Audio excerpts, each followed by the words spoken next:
Hey, man, thank you guys for watching the content, watching all of the interviews. Make sure you like, subscribe, and also leave a comment, man. Vibing with Veto. Just take 1 second out your day and leave a comment, like, or subscribe. Let's get back to the interview.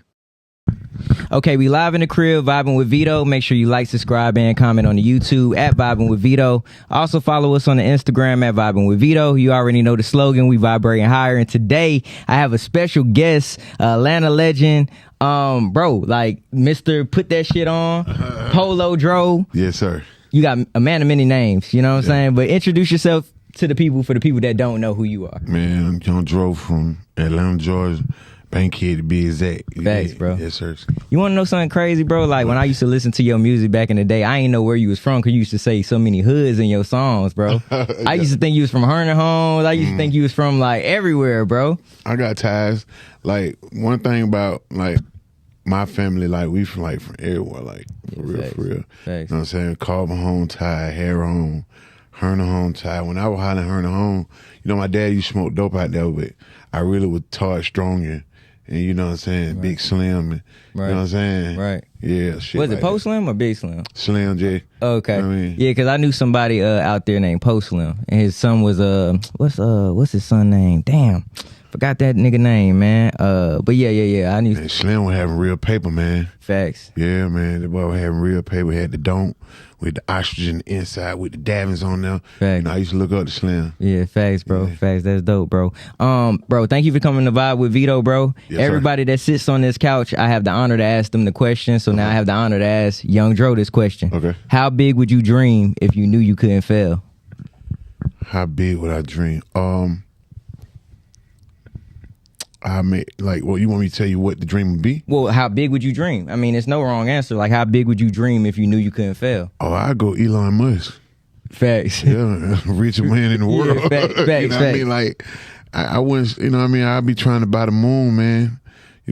Trying to buy the moon, then charging for ticket to go there. You know what I'm saying? Big dog. You know what I'm saying? Facts. No cap. When you think about the word failure, like do you look at it as failure, or do you have another definition for failure? No, I think failure is a good teacher. Facts. Failure is like, I'd rather fail than not try at all. Absolutely. You feel what I'm saying? A lot of people talk about failures, but they sitting back talking about some shit, but they never even tried to fail. Yeah, facts. You know what I'm saying? I look at failure as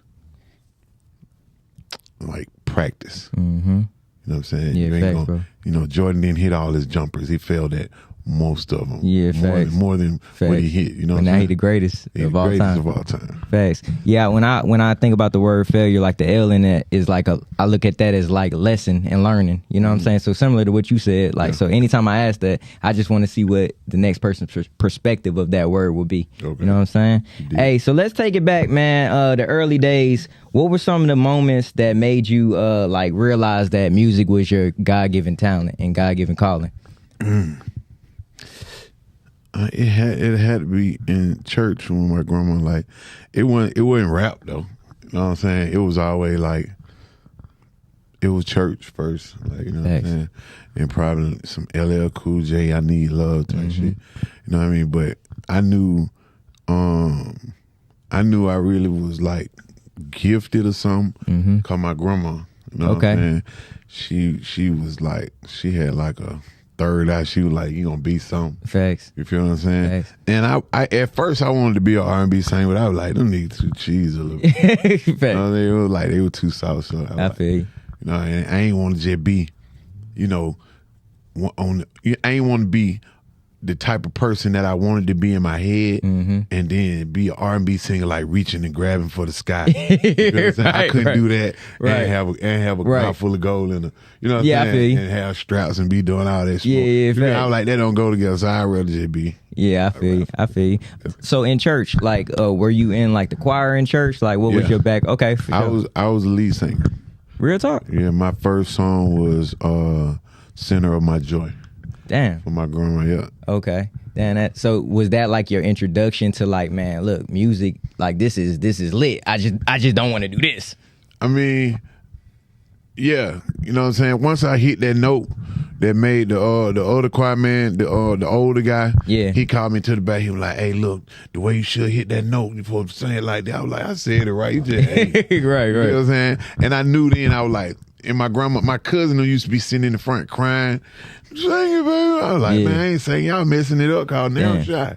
Damn, you know what I'm saying? Facts. You know what I'm saying? I knew it was gonna be lit out of there. Nah, that's dope. Yeah. Before Grand Hustle, you already had like a name. You've been in the game for a minute and stuff like that. What was the grind like before getting to like your big break? It was dope. Because I think it was dope because I just knew how to rap different and better than everybody that I was rapping around. Facts. You feel what I'm saying? I really did practice and I really did sit down and, you know what I'm saying, write until I had like callus on my hand. Damn. You know what I'm saying? Like on my finger right here. So I'll just write until it was just like layers and layers of, you know, dead skin there. You know what I'm saying? Right. So when I rapped around people, if you didn't do that, then I rapped better than you. And that was most of the time. Damn, that's crazy. So like when I listen to your music, bro, like I hear like punchlines, I hear like real lyrics and stuff like that, and I can tell that you take your craft like extremely serious and stuff like that. What kind of made you like go in that direction? Because like at the time, I would assume that like Atlanta was kind of like the crunk era and like all of that other type dancing, bankhead bounce shit. Yeah. You know what I mean? So what made you want to go in like that type of lane and like display that versatility like that? Yeah, cause I was a player, you know what I'm saying? Like I wasn't really into dancing. I wasn't really into being crunk or, you know, nothing like that. But I was into being a player, you know what I'm saying? I always know that, you know, we just want to bankroll and fuck with some hoes and, you know, have a nice car, you know what I'm saying? And we sold dope and we might pull a couple licks, but for the most part, we were cool. You know what I'm saying? So I wanted my music to speak on that type of person. Yeah, facts. You know what I'm saying? And so I always thought to talk about like player shit. Yeah, facts. But also it was gangster too, but it was like a smooth criminal. Yeah, you know what I'm saying? facts. Some Michael Jackson shit, you know what I'm saying? Facts. And that, you know, I felt like Ralph Lauren, you know, slid that in and made that little player, you know what I'm saying, Yeah, as well. And using punchlines and shit, I always felt like people thought down south people were dancing and, you know, punking all that. I was like, nah, man, nigga down here really rapping, man. We having real double entendres and shit like that. Facts. Stop playing with that, you know what I'm saying? Facts. So let's talk about like Atlanta back in the day when you were growing up. Like, what does this city mean to you? You know what I'm saying? And how was it growing up like in this city back in, I would say, like the 90s and shit like that too? Man, like on some street shit? Just period. Just, you know what I'm saying? Because I feel like people just look at Atlanta now and they glorify like, you know, the Real Housewives of Atlanta type shit, all that type. Shit. They see the glitz and glamour and people moving here, but they don't know like the red clay people. You know what I'm saying? Okay. Like they don't know what went on back in the day. You know what I'm saying? So what's the average day of Young Dro as a teenager? Shit, like going to Pittsburgh, getting dro. You know what I'm saying? Going in Summer Hill, getting drove from Lucha Daddy, down in the circle down there. You know what I'm saying? You know, we might grind up on the bankroll. You feel what I'm saying? Like we always flashing money. If we ain't flashing money in the hood, we go to 321, flag the bankroll that we grind for. Yeah, you feel me? Some people in the Rayfield and going in the mall. You know what I'm saying? Like my auntie, she used to hit the mall. Like, you know what I'm saying? If we ain't tearing the mall up, then selling the stuff that we got out the mall, then we selling dope. The project we living in, having block parties. Thanks. We don't, you know, all the hoes out there. We really don't need to go to the club. Candlelight out there, all the hoes out there. You might just hit the mall, come back to the hood, sell dope, and let the bankroll get bigger. You know what I'm saying? And it really wasn't no gangs and nothing like that. You know what I'm saying? That's crazy. Yeah, man. It was zones, like more so just zones. You was repping where you was from. Wherever you stayed at. But, you know, I was blessed to be an all-around boy. You know what I'm saying? Like, I was McKinnonville. I'd be in McKinnonville. I'd be in Herner home. I'd be in Perry home, Carver home, Harrow home, Bourne home, Bankhead. And I could be in these places and ain't nobody finna fuck with my pimping. You know what I mean? Yeah, facts. Yeah, it was like that. That's why I thought you was from, like I didn't know where you was from, you know what I'm saying? Because the music, it just was so Atlanta, you know what I'm saying? And like everybody resonated and gravitated to you know what I'm saying? So yeah, for sure. So So how did the whole connection? Like, how did you meet T.I., bro? Like, and how did the whole Grand Hustle thing come about? I met Tip. I think I was healing up from. I think we had just got our Section 8 voucher. You know what I'm saying? And when we got our Section 8 voucher from Kimberly Court, you know what I'm saying, we moved to Riverdale. Okay. And, you know, coincidentally, Tip mom had, that's where they moved to when he got his voucher. Okay, cool. When his mom got her voucher. And I think I was 17 because I was just healing up. I think I was 16 turning 17 and Tip was like 16. Okay. 15, 16. You know what I'm saying? And we, shit, man.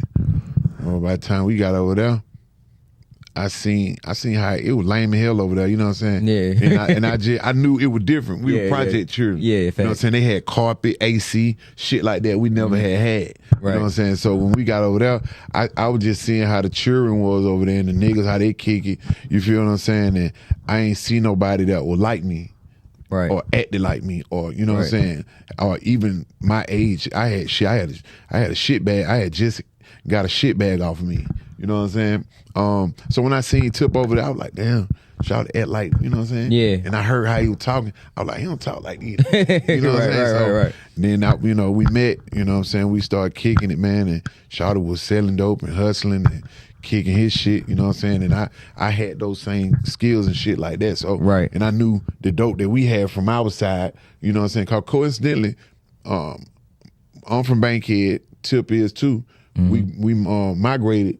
He migrated to Bright House on Campbellton. Okay. I migrated to Kimberly Court, which is around the corner. Around the corner. Yeah. So the only project in the Southwest. And then we end up migrating to, you know what I'm saying? Riverdale. You know, so we had I knew dope over from where we were from was triple that. Yeah. Riverdale, you know what I'm saying? So we had those kind of hustling tactics. We'll go back, get to work, and be hustling like that over there. So we had a crazy bond. You know what I'm saying? We weren't rappers though. I think I was on before Tip though. Yeah, so let's talk about that too. Like, cause so when you say you was on before Tip, did he kind of like come around you and like, damn, like bro, rapping, so maybe I want to like dibble and dabble in the music, or was that something that he wanted to do on his own too as well? He was already, we were aspiring to be, you know, rappers, but we just wasn't famous. Facts. Tip actually was a producer, and he knows how to produce. He was a producer? Yeah, he was making beats. You know what I'm saying? That's crazy. And rapping, and you know what I'm saying? And like I was just rapping, and you know, sometimes like when KT and Matt might come over, he might walk up my house, knock on the, hey bro, kick that motherfucker you kicked the other day. I'm like, come out there, I had my little favorite rhyme. I kick, you know what I'm saying? So and you know, that's how we met when we were young, you know what I mean? Nah, that's dope. Hustling and selling dope. Nah, that's dope. That's dope. So what was the energy like with Grand Hustle at its prime? You know what I'm saying? Do you have any memorable studio sessions or moments that stood out to you? Or just like, how was the energy when, you know what I'm saying, Grand Hustle at its prime? You know what I'm saying? Also, like Tip was one of the biggest rappers, like stars on the planet at that time. Nobody wasn't better. You know what I'm saying? Nobody. It was shit. Nelly. Tip was crazy big. You know what I'm saying? Thanks. So it wasn't. It was almost like a dream. Studio full of people, and everything we touched just turned to gold. You know what I'm saying? Literally, like when I if the things that I can remember, because half of the time I was high, but you know what I'm saying? Like a whole bunch of money, you know, a whole bunch of fly cars, man. We riding scalliated Ferraris. We riding. Shit, my first whip was Aston Martin. You know what I'm saying? Yeah. Damn. Wait. Hold on. That, you can't bypass that. Your first whip was an Aston Martin. I remember taking it to Born Home, and nigga would ask me what kind. I really didn't even know. You know what I'm saying? Like how to drive it like that. You know what I'm saying? Missed the clutch up in it a couple of times, but that was the first car I pulled out. You know what I'm saying? And I took that motherfucker to Born Home. You know what I'm saying? That's hard. I remember riding the first. I was in Jonesboro South with it. You feel what I'm saying? But you know, back then, man, we was dominating everywhere we went because you know, Tip had a Michael Jackson effect. Like for the street go, the urban, man, people used to scream. You know what I'm saying? Damn. Man, we might be downtown in Atlanta. I remember we got locked in the Payless store downtown. Damn. Street from Underground. Yeah. Nigga, we had to run in there and lock the door, call everybody chased us in there, cause they wanted to see T.I. You feel what I'm saying? And that's when, Shoulder Lean was almost about to come out. Yeah, but facts. in its prime, all of us had hits. Like, I think Shoulder Lean went number one, before Tip had even had a number one. Damn. You know what I'm saying? How does that feel to have a number one, bro? You know what I'm saying? Like, how's that feeling? You know what I'm saying? Like, when you're in the studio, you create something and then you put it out to the world and then they just receive it in that magnitude. It was, I don't know. I can't even explain it, man. It was almost like a dream. Like, I keep saying that because I dreamed it and then it came true. Yeah, fact. You know what I'm saying? But I did the work too, though. Yeah, you know yeah, what I'm saying? fact. So, when Shoulder Lean went number one, man, I think B from the Shop Boys called me and was like, bro, I keep hearing this Shoulder Lean on the radio. He said, boy, I'm tired of hearing them motherfuckers. They running. That shit was on 106 Park, number one on there. Bruh. You feel what I'm saying? And it was just going crazy. So what I was feeling at the time was like, God was just blessing me, and it was dope. Man, that's dope, bro. Yeah. Man, my high school days, bro, we was on day one. We was on Best Thing Smoking and stuff like that too as well. So let's talk about Best Thing Smoking, bro. Well. You put on something for for Atlanta on a different level. Did you expect the success of songs like Shoulder Lean and different things like that to come to fruition like that as well when you were recording it? Did you know it was gonna like pop like that? I expected it to because of the time and energy I put into it. You know what I'm saying? Like when I was writing it, I pictured things that I was like, oh, when I rap this part, everybody gon', you feel me? I'm gonna spread everybody out. They gonna be looking at my outfit. You feel what I'm saying? Yeah, facts. Man, this right here and the beat gonna drop right here.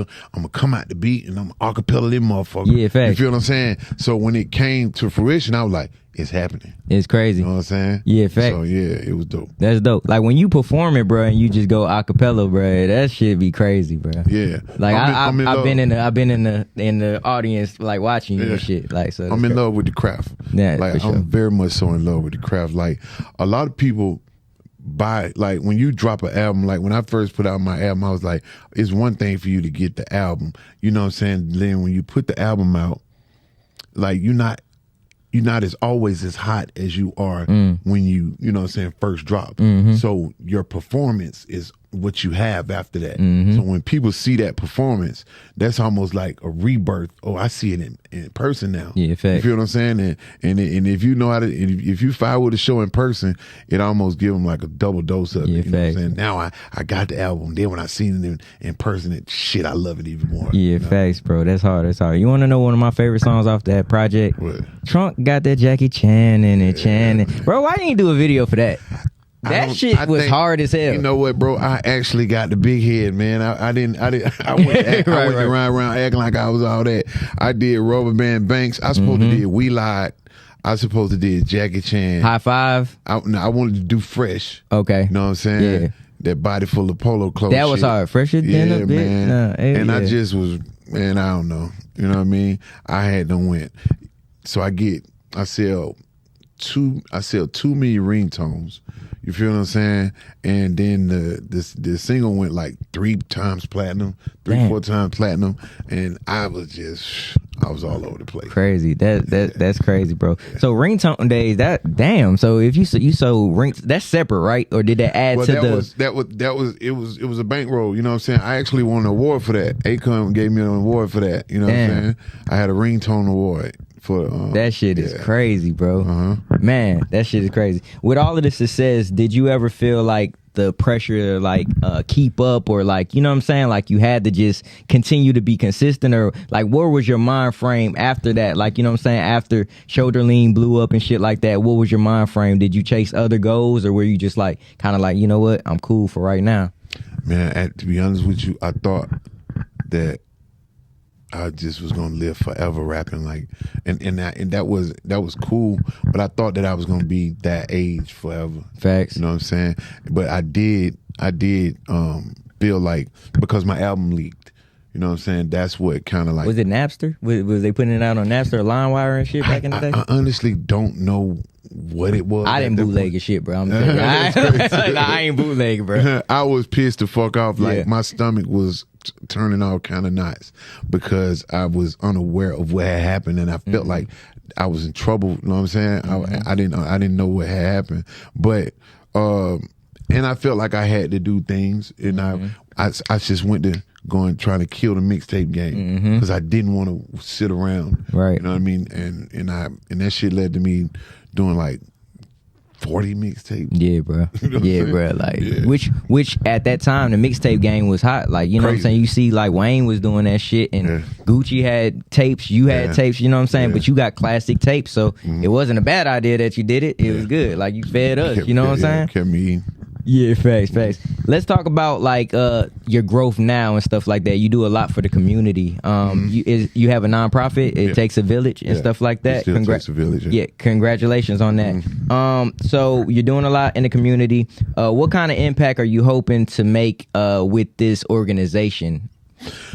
Man, my manager and my partner that I started that nonprofit with, Dr. Sierra L. She kind of pushed me to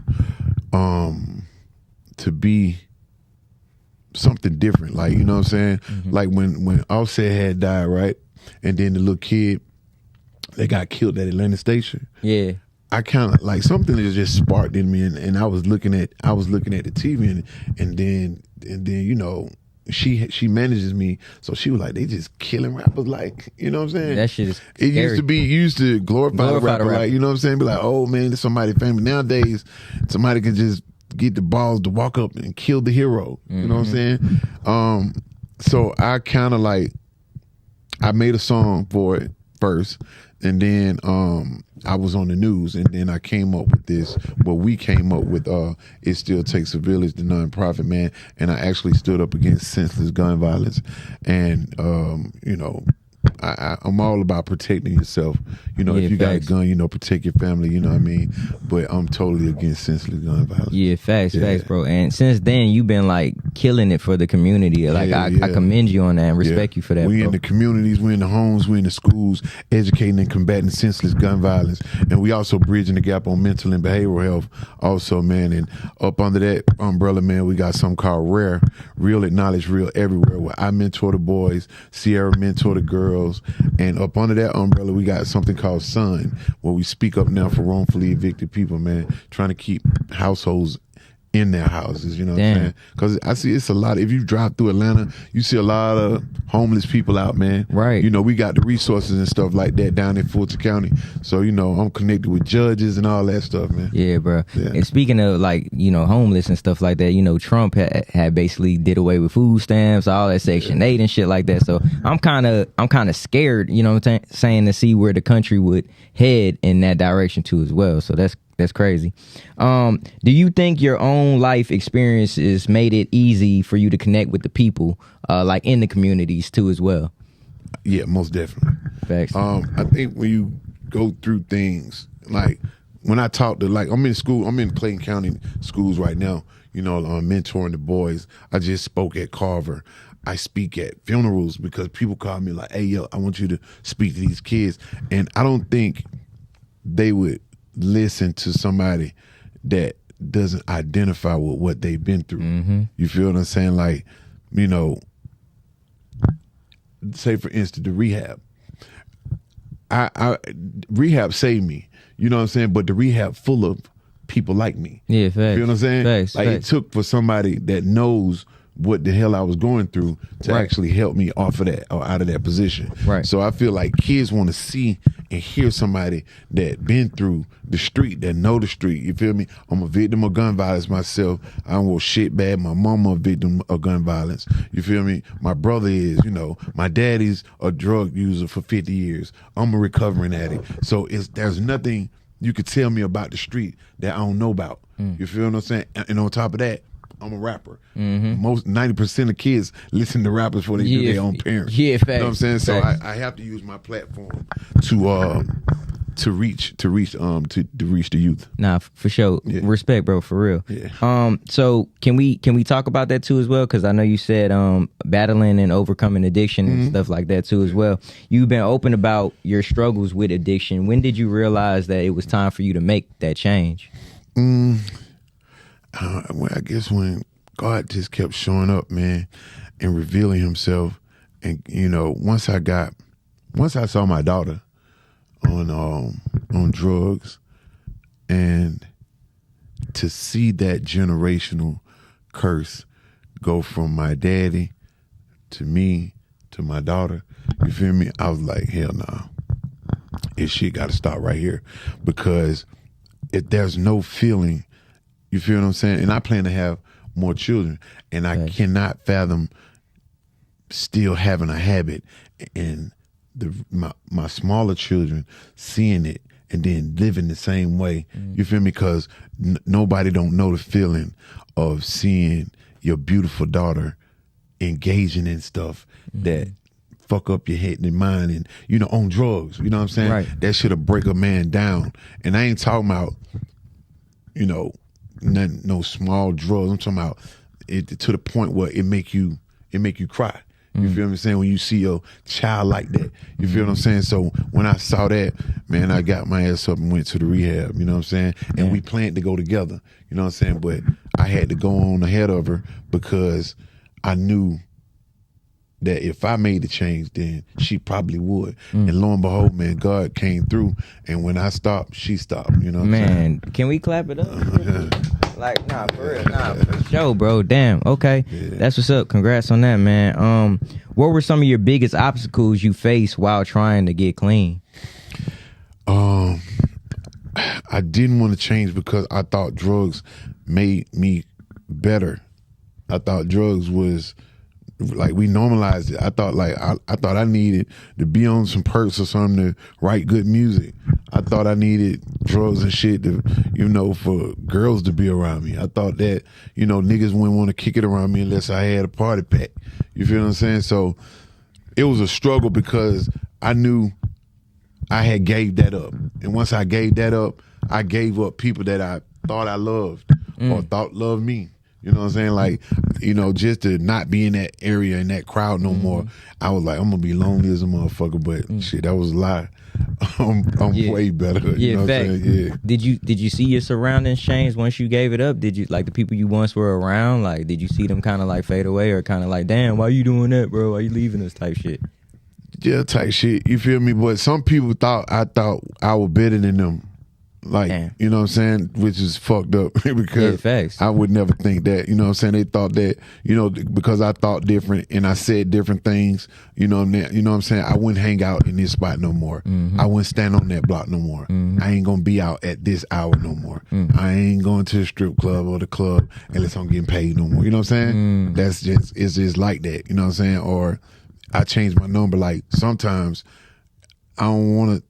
Most of the times now, I don't want to talk to you if we not growing. You know what I'm saying? We call each other every day, and you just talking about some bullshit.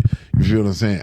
I got children to raise. What I'm gonna tell them? These bullshit conversation we having. You feel what I'm saying? I gotta be around something to elevate me for my lineage to be straight. When you know what I'm saying? Like, nah, that's real. My kids got to be good, and I can't give my son no bullshit story about me wasting time with you on the phone or on the block, and we ain't accomplished nothing. You know what I'm saying? I've done enough of that. Damn. You know what I'm saying? So shit, shit changed. Nah, damn, that's crazy. A lot of artists struggle with addiction in the industry. What advice would you give someone who's battling right now, as of right now? It's hard to talk to addicts, man. Only thing I can say is it's more to it than the high. Whatever trauma that you're going through, when you get through getting high, it's still gonna be right there. So don't think that you getting high and the stuff gonna go away what you running from. Because as soon as I got through doing all that stuff, and I used to do 20, 30 perks a day.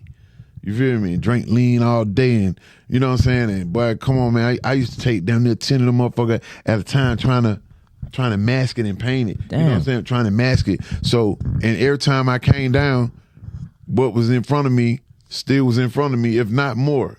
You feel what I'm saying? Yeah. So I had to clean all that shit out. So if you struggling with it, nothing's gonna leave. And whatever you leave while you getting high, like whatever you leave unattended, like when you get through getting high, your daughter's still gonna be there with that same anger against you. It ain't gonna be fixed. You feel what I'm saying? When you get through getting high, it's still gonna be right there. So you might as well buckle down, bro. Get that life up, man, and think about your surroundings. Think about your mama. Think about your little sister. Think about your little brother. If you have them, they watching you. They gonna try to be just like you. So they gonna continue to you know what I'm saying? They gonna continue that whole shit that you trying to run away from. You feel me? Looking up to you. They know it. They know exactly what you smell like. Right. They know. They see them perk. Right. They see that lean you drinking. You feel me? If not on social media, then in the house.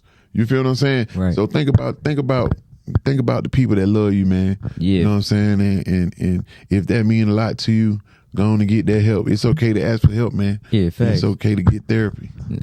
Facts. How would you describe the person you are today compared to like the old Young Dro too as well? And we're not talking about what we just were talking about, just in general. Okay. The person I am today, I don't have that much narcissistic behavior. It's not me. You know, not, you know, and at first it was this grandiose thing like pictures of myself, or you feel what I'm saying? Now I'm learning that to help others, like I have to change that feeling to helping somebody, opening the door, you know what I'm saying, or picking up trash that, you know, anything that takes the light off of me, you know, and, you know, to be a help and a public service, you know what I'm saying? Facts. I want to be able to put people, you know, ahead of me, you know what I'm saying? Like, I don't want to walk in the door first. Whether it's a guy or a woman, I want y'all to go in before me. You feel what I'm saying? Like, you know, I want to be able to, you know, help people achieve things, you know, without anybody seeing it. You know what I'm saying? One thing I don't like about like social media nowadays, a lot of people do things with the camera rolling. I'll never be the type of person that helps somebody with the camera on me. Yeah, that's you feel right. what I'm saying? I don't want to be like that, you know what I'm saying? Because that's still like narcissist shit, like, you know what I'm saying? Yeah, facts. You want somebody to see you doing it because you want that Glorification. Glory. Yeah, I want to give God all the glory, and I want to be able to put people, you know what I'm saying, ahead of me. Nah, that's beautiful, dog. Nah, real talk. So looking back, is there anything that you have done differently in your career or personal life too as well? Yeah, I don't do drugs. Well, besides that, bro. Yeah, besides that, bro. But but yeah, like yeah, drugs. I'm just talking now. What you say now? So like looking back, you know, at your life and your career in totality, if you could do anything different, like, you know, what would it be? I would value the woman more than I used to. I have more respect. Women are very, very powerful. And I don't think we give them enough credit for how strong they are, the things that they endure, and on top of that, still being beautiful. You feel what I'm saying? So I would most definitely treat the woman with more care. Nah, that's real, bro. I got a slogan that I always say, purpose over popularity. When I say that to you, how can you put that in your own words? Purpose over popularity. How would I put it in my own words? Yeah, when I say that to you, how would you put that in your own words?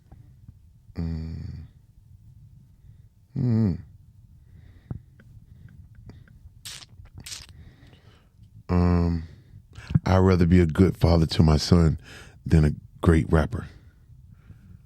You feel what I'm saying? Yeah, absolutely. I'd rather be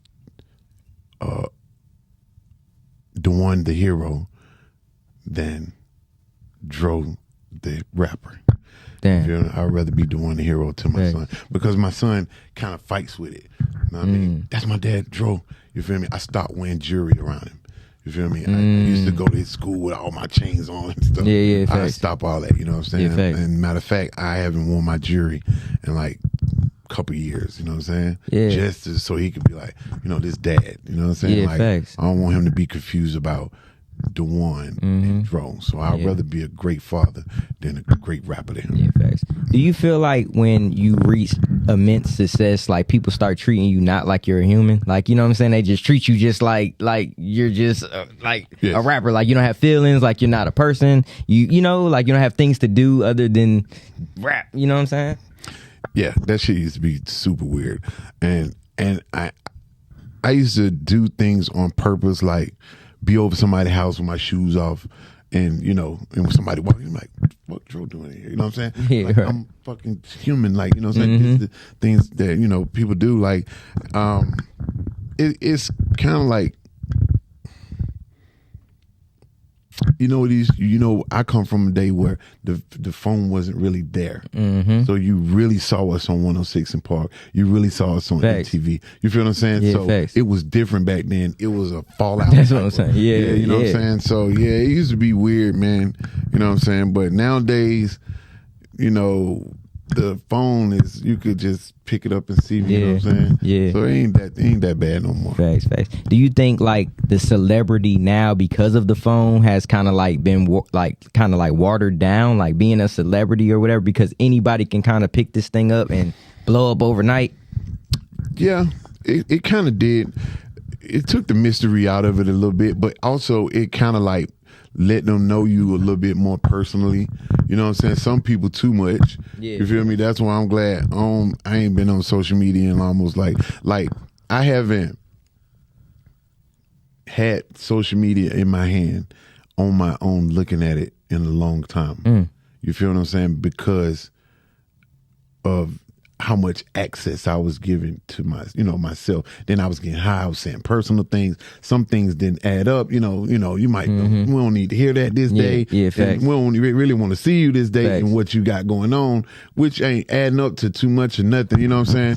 So that handheld, it gave a little bit more access, and it kind of took the mystery away out of it. But it still gets you to know them better, so you could be a better consumer of the project. A lot of people can buy, they're great consumers because I know him, I know how he act. You know what I'm saying? I'm gonna make sure I support that. Yeah, you know what I'm facts. saying? And sometimes it can work against you. Damn, that's crazy. But for real, now that I really like think about it, like and how you're saying that, that's true though, bro. Yeah. Like you give them a lot of access, but then it's like even with me, right? Like I promote my podcast all day. I promote who I am, but then it's like, okay, am I giving them a little bit too much? Yeah. Am I on this too much? Like it becomes addictive. Like, you know what I'm saying?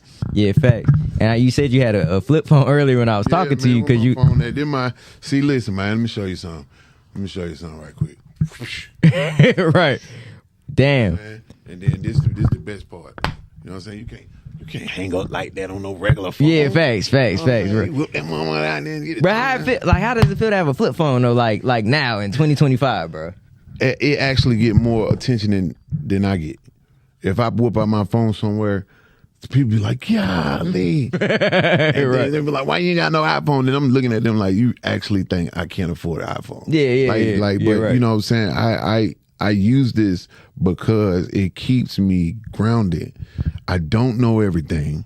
I don't know the latest gossip. You got to tell it to me. You feel what I'm saying? Like, I don't want to be the one that know all the shit all the time. Facts. You feel what I'm saying? That's bullshit. You feel me? And then it free my mind up from how I kick it to my family and how I kick it to people I love. Because once you intake everything that's in the iPhone, you strolling, you see butt naked shawty with the titties, shoot out over here, Rico indictment, all this here, then that's there. Then you have to regurgitate that stuff out. And once you talking to the people who you kick it with, you starting to kick that stuff out that you facts. into. Facts. You know what I'm saying? Where you gonna let it out at? Yeah, facts. Remember, now your conversation filled up with, why you seeing shawty today with bullshit. Yeah, boy, look, shawty in the front, he in the shootout. Then calls on him like, nah. You know what I'm saying? I got my flip phone. You can hit me. It take me about 30 minutes to text like about 2 sentences, but we good. You know what I'm saying? Nah, facts. Nah, that's dope. Sir. That's dope. You talk about family a lot too, and I have the honor to be around you now. Like how we cousins, man. Yeah, we cousins now, bro.